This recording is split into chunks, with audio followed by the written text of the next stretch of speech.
আসসালামু আলাইকুম। সংবাদে আপনাদের সবাইকে স্বাগত জানাচ্ছি। আমি ফিরোজ তোহা। শুরুতেই আরবে কেবলস সংবাদ শিরোনাম। বাংলাদেশের সর্বশেষ গুরুত্বপূর্ণ আপডেট সংবাদে আপনাকে স্বাগত। শুরুতেই সংবাদ শিরোনাম, পরে বিস্তারিত। শুরুতেই জানিয়ে দিব, শেখ হাসিনাকে অবশ্যই বিচারের মুখোমুখি হতে হবে বলছেন নাহিদ। বৈষম্যবিরোধী ছাত্র আন্দোলনের অন্যতম সমন্বয়ক, বর্তমান অন্তর্বর্তী সরকারের উপদেষ্টা নাহিদ ইসলাম বলেছেন, দেশে ফেরার পর শেখ হাসিনাকে অবশ্যই বিচারের মুখোমুখি হতে হবে। বিশেষ করে সাম্প্রতিক সময় হত্যাকাণ্ডের জন্য এবং আয়নাঘর, পিলখানা হত্যাকাণ্ড ইত্যাদি বিষয়ের জন্য শেখ হাসিনাকে অবশ্যই বিচারের মুখোমুখি করা হবে এবং এর সঙ্গে রয়েছে শাপলা চত্বরের ঘটনা। এরপর জানিয়ে দিব, আশফাকুল ইসলামকে ভারপ্রাপ্ত প্রধান বিচারপতি করে প্রজ্ঞাপন জারি। মোহাম্মদ আশফাকুল ইসলামকে ভারপ্রাপ্ত প্রধান বিচারপতি করে প্রজ্ঞাপন জারি করা হয়েছে আজ সন্ধ্যায়। এ সংক্রান্ত একটি প্রজ্ঞাপন জারি করা হয়েছে। বিচারপতি মোহাম্মদ আশফাকুল ইসলাম 2022 সালের 8 ডিসেম্বর আপিল বিভাগের বিচারপতি হিসেবে শপথ নেন। এর আগে 2003 সালের 27 আগস্ট হাইকোর্টের বিভাগের অতিরিক্ত বিচারক হিসেবে নিয়োগ পান তিনি। 2 বছর পর 2005 সালের 27 আগস্ট হাইকোর্ট বিভাগের বিচারপতি হিসেবে স্থায়ী নিয়োগ পান। জানিয়ে দিব, সময় টিভির এমডি পদ থেকে আহমেদ জোবায়েরকে অব্যাহতি। সময় টেলিভিশন ব্যবস্থাপনা পরিচালক এবং প্রধান নির্বাহীর পদ থেকে আহমেদ জোবায়েরকে সরানো হয়েছে। আর সন্ধ্যায় প্রতিষ্ঠানটির এক সংবাদ বিজ্ঞপ্তিতে সব তথ্য জানানো হয়েছে। এতে বলা হয়েছে, শনিবার গুলশানে সিটি হাউসে সময় মিডিয়া লিমিটেডের পরিচালনা পর্ষদের সভা অনুষ্ঠিত হয়। সভায় পরিচালনা পর্ষদের সিদ্ধান্ত অনুযায়ী সময় টেলিভিশনের ব্যবস্থাপনা পরিচালক এবং প্রধান নির্বাহীর পদ থেকে আহমেদ জোবায়েরকে অব্যাহতি দেওয়া হয়েছে। এদিকে ঢাবি ভিসি সহ 6 হল প্রাধ্যক্ষের পদত্যাগ। ঢাকা বিশ্ববিদ্যালয় ঢাবি উপাচার্য অধ্যাপক ডক্টর এস.এম. মাকসুদ কামাল সহ বিশ্ববিদ্যালয়ের 6 হলের প্রাধ্যক্ষ এবং এক হোস্টেল প্রধান পদত্যাগপত্র জমা দিয়েছেন বলে জানা গেছে।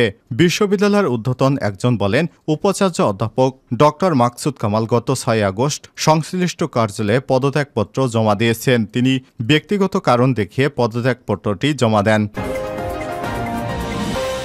জানিয়ে দিব, বিসিবিতেও পরিবর্তন চান ফাহিম।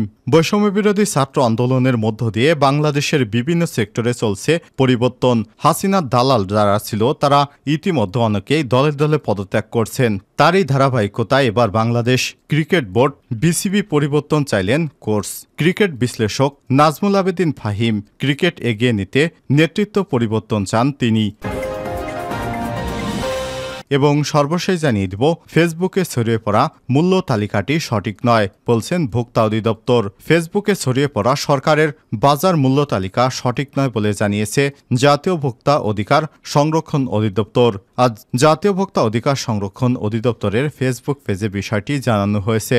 সংস্থাটির মহাপরিচালক AHM শফিকুজ্জামানের অনুরোধ ক্রমে বলা হয়, সাম্প্রতিক সামাজিক যোগাযোগ মাধ্যমে সরকার থেকে বিভিন্ন নিত্য প্রয়োজনীয় পণ্যের যে দাম বেঁধে দেওয়া হয়েছে সেখানে বলা হয়েছে, আলুর দাম 40 টাকা, পেঁয়াজ 70 টাকা, গরুর গোস্ত 650 টাকা, খাসির গোস্ত 800 টাকা, ব্রয়লার মুরগির দাম ঠিক করা হয়েছে 140 টাকা। এই দামটি আসলে ভুয়া, এটি সঠিক নয়। এতে বলা হয়েছে, এ দামের বেশি চাইলে সেনাবাহিনীর সাথে যোগাযোগ করতে বলা হয়েছে।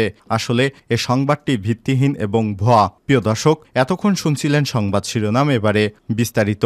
তবে তার আগে বন্ধুরা, কমেন্ট করে জানিয়ে দিন আপনি বিশ্বের কোন দেশ থেকে আমাদের সংবাদটি দেখছেন। আর এই চ্যানেলে আপনি নতুন হয়ে থাকলে সংবাদটি দেখতে দেখতে চ্যানেলটি সাবস্ক্রাইব করে রাখুন।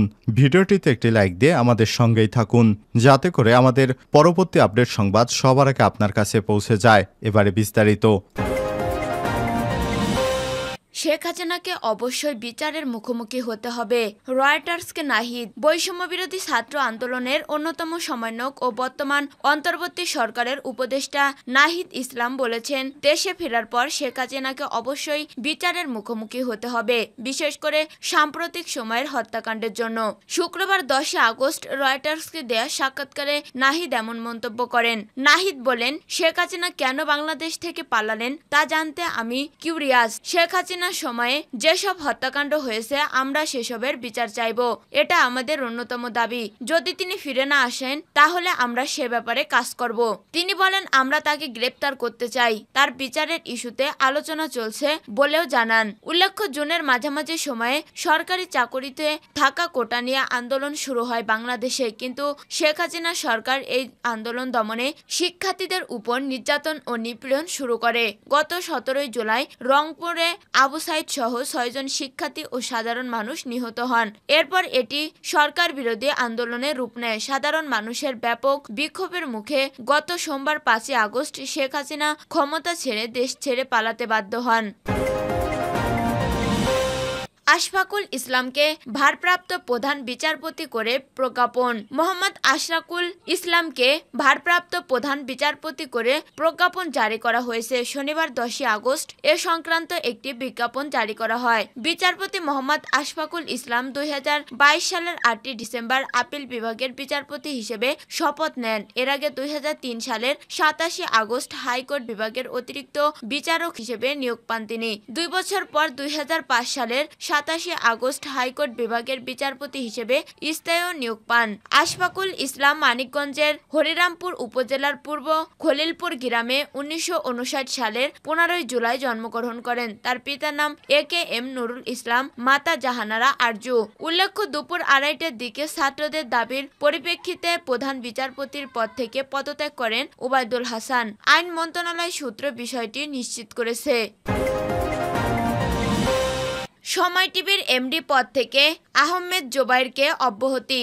সময় টেলিভিশনের ব্যবস্থাপনা পরিচালক ও প্রধান নির্বাহীর পদ থেকে আহমেদ জোবাইরকে অব্যাহতি দেওয়া হয়েছে। শনিবার 10 আগস্ট প্রতিষ্ঠানটির এক সংবাদ বিজ্ঞপ্তিতে এই তথ্য জানানো হয়েছে।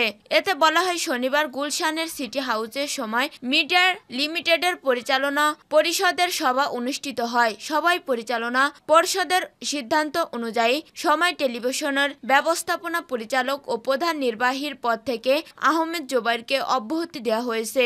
বিজ্ঞপ্তিতে আরো বলা হয়, একই সভায় পরিচালক মিসেস শম্পা রহমানকে ব্যবস্থাপনা পরিচালক হিসেবে দায়িত্ব দেওয়া হয়। সময় মিডিয়া লিমিটেডের সব কার্যক্রম এখন থেকে নতুন দায়িত্বপ্রাপ্ত ব্যবস্থাপনা পরিচালকের নির্দেশনায় পরিচালিত হবে।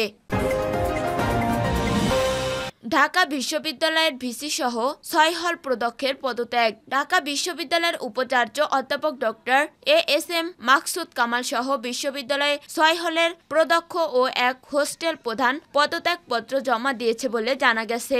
বিশ্ববিদ্যালয়ের ঊর্ধ্বতন একজন বলেন, উপাচার্য অধ্যাপক ডক্টর মাকসুদ কামাল গত 6 আগস্ট সংশ্লিষ্ট কার্যালয়ে পদত্যাগপত্র জমা দিয়েছেন।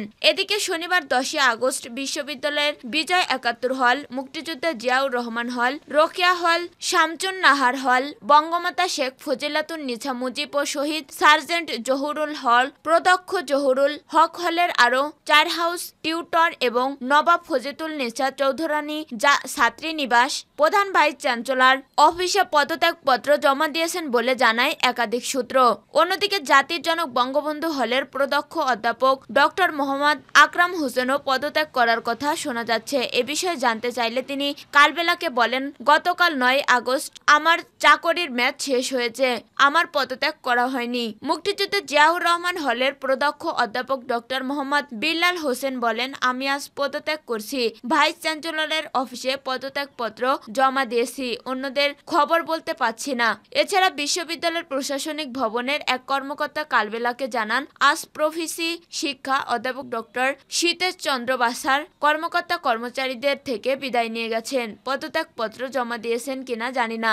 এ বিষয়ে অধ্যাপক সীতেশ চন্দ্র বাসার বলেন, আমি পদত্যাগ করিনি, এখনো শিগগিরই করব। হয়তো ভিসির পদত্যাগের কথা শুনলাম, তবে বেশি কিছু জানি না। পদত্যাগের বিষয়ে জানতে বিশ্ববিদ্যালয়ের উপাচার্য অধ্যাপক ডক্টর ASM মাকসুদ কামালকে কল দিয়ে ফোন বন্ধ পাওয়া যায়।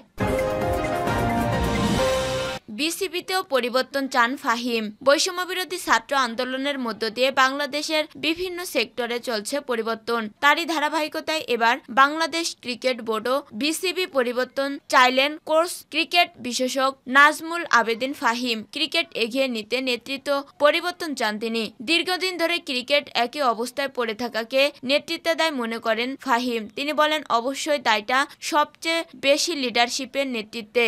লিডারশিপের মধ্যে পরিবর্তন আনা খুব দরকার। এ জায়গাটা ঠিক থাকলে বাকি জিনিস এমনিতেই ঠিক হয়ে যায়। মানে এখন পুনর্গঠন করতে হলে আইসিসির আইন সংক্রান্ত অনেক বিষয় আছে, অনেক সমস্যা আছে, কিন্তু আমরা তো অবশ্যই চাইবো এমন একটা বোর্ড হবে যেখানে ভালো একজন লিডার থাকবে। বিসিবির মধ্যে সুশৃঙ্খলতা আসেনি জানিয়ে এ ক্রিকেট কোচ বলেন, আমরা যেহেতু কাছ থেকে দেখার সুযোগ হয়েছে সেদিক থেকে বলবো বিসিবি কিন্তু যথেষ্ট শৃঙ্খলা প্রতিষ্ঠান না। সবাই বাইরের দিকের চাকচিক্য দেখে মনে করে ভিন্ন কিছু, কিন্তু বিসিবির যে সুযোগ ছিল সুশৃঙ্খল হওয়া তা হয়নি।